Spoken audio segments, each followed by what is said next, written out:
سيبيه على الموبايل شوية اهو ساكت. الجملة دي اتقالت كتير قوي واكيد كلنا بنسمعها، بس اوقات ممكن تبقى جرس انذار نفسي لازم يرن.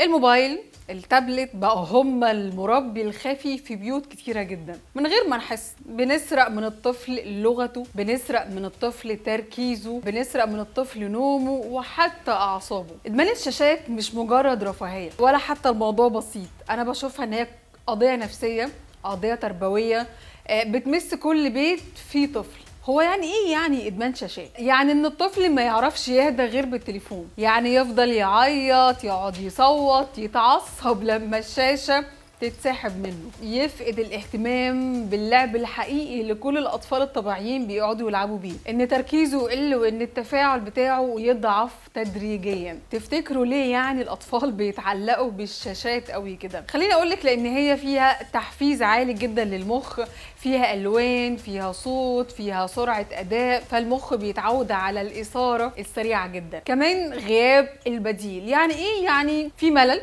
مفيش تفاعل مع الطفل، فبالتالي بيساوي ان انا كطفل محتاج شاشة اقدر اشوف نفسي من خلالها، حد اسمعه، حد اشوفه بيتكلم ازاي، بيعمل ايه. فبالتالي الملل مع عدم التفاعل عند الطفل بيساوي الشاشة.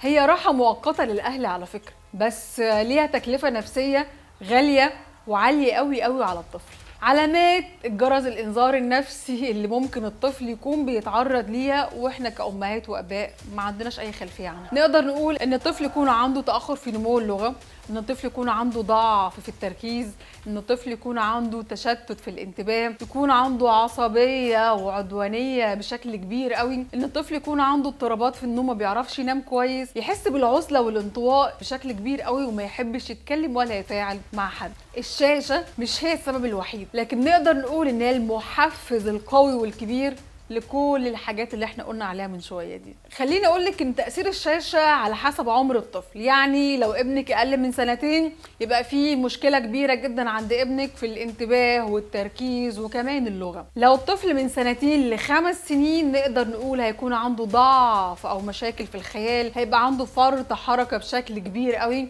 هيبقى عنده تبلد في المشاعر. لو الطفل في سن المدرسه سن 6 سنين نقدر نقول الطفل هيبقى عنده تشتت بشكل كبير قوي، ضعف في التحصيل الاكاديمي، عنده مشاكل في الذاكره، وكمان هيحصل له الادمان المبكر للشاشات.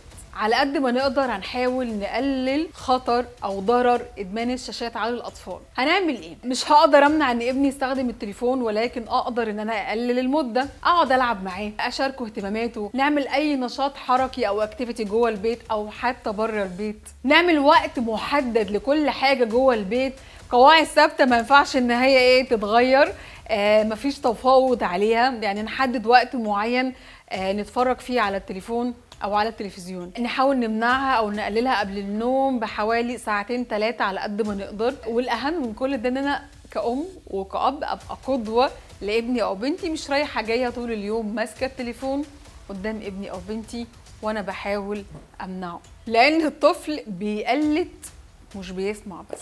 هتقولي لي امتى اروح لاستشاري تربيه خاصه او تعديل سلوك علشان يساعدني في ان احل المشكله دي؟ هقول لك هتروحي امتى لو ابنك عنيف جدا، لو عنده تاخر في النمو اللغوي بشكل واضح جدا، لو عنده عزله وانسحاب اجتماعي بشكل ملحوظ لكل الناس اللي حواليه. ساعتها بجد التدخل هيفرق جدا جدا معاكي، وخصوصا لو اتدخلت بدري وقدرت تعرفي المشكله فين بالظبط.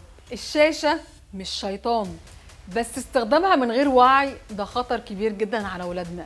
الطفولة الصحية محتاجة عين دايما مفتوحة وقلب دايما حاضر مع الطفل طول الوقت. كنتم مع جرس انذار نفسي دكتورة وسام منير، استشارة التربية الخاصة وتعديل السلوك.